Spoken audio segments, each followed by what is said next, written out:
We're going to be looking at the herringbone stitch, which as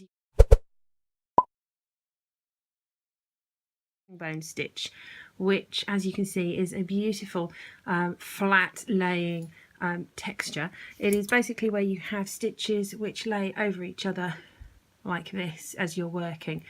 So you're working two stitches in one, which sounds more complicated than it is with so many of these techniques. So grab some yarn and your sticks and let's get started.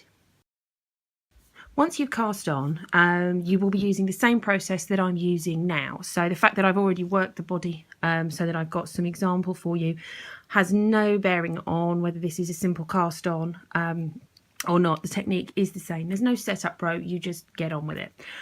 So you need to work an even number of stitches and you will have a knit at either end and everything else will be worked in pairs. And when you're working the reverse, because we're alternating, you will be working everything in pairs with no knits or no purls left on their own. So everything will be paired. Whereas on the front we have two single knit stitches and then everything in the center is paired. So let's get cracking and I'll show you what I'm talking about. So the first stitch is a knit, and then we slip as if we're going to knit, and then we knit, and then we yarn over and slip that stitch off.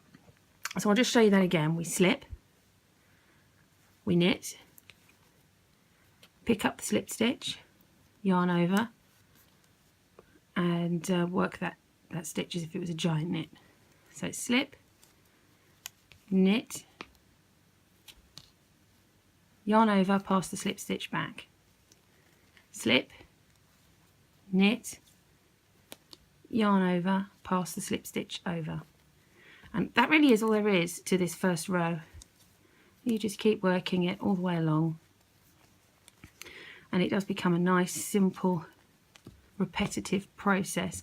Now what you may notice is that I'm going to slip, then there is a stitch here that has two loops incorporated in one stitch, and we're going to work one stitch from the previous and one stitch from this. So this is where we get our overlapping.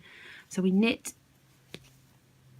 and then we pass over and then we're back at the second one of the last group of two, which we slip, then we work the first of the next group of two, which is our knit. So I think that's lots of detail for you there, and I'll just skip on. I'm now at the last three stitches, and as you can see, if I pull the work out, everything's pairing up very nicely along here. So we've got one stitch pointing in this direction, which covers two stitches on the needle, and we've come up to our last two, so our last three rather. So we will slip, knit, and then yarn over and pass the slip stitch over as we have been, which leaves us with just one to knit at the end. And then we're going to turn everything around, and hopefully I'll do that without hitting the camera stand.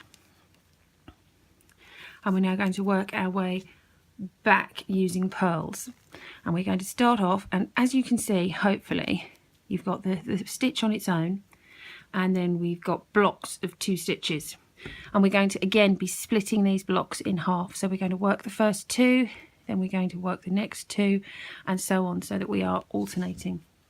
And so here we go, we're going to start off by purling the first two stitches together, but don't slip them off the left needle yet. And what we're then going to do is take the right needle and insert it between the first and second stitch that we've just purled, and we'll purl again, so that we've created two purls out of the two stitches, and we're not going to be reducing our work as we go. So we're going to take, again, you can see that we're splitting the stitches from their previous pairs now. We're going to work two as a purl together, and then we're going to insert the right needle again between the two stitches and create a second purl around that first stitch. I'll show you that another couple more times. Purl two, and then purl the first stitch. Purl two together, and then purl that first stitch. And again, this becomes a nice easy movement once you're used to the size of your needles and they just sort of roll and rock around each other as you work your way along the row. And I'll continue and then just show you how the last 4 stitches are worked. Here we are with the last 4 stitches on the needle, and we're just going to continue in the same pattern, which is purl 2 together, purl the first, and then slide 2 off, and then finally purl 2 together, purl the first, and slide those 2 off, and that gives you this lovely overlapping stitch surrounding the pearls of the pairs of stitches with one larger stitch, which gives this lovely herringbone design. So hopefully you have now understood how simple and easy that herringbone stitch can be, and I can't wait to see some of you share your designs and work using that knit.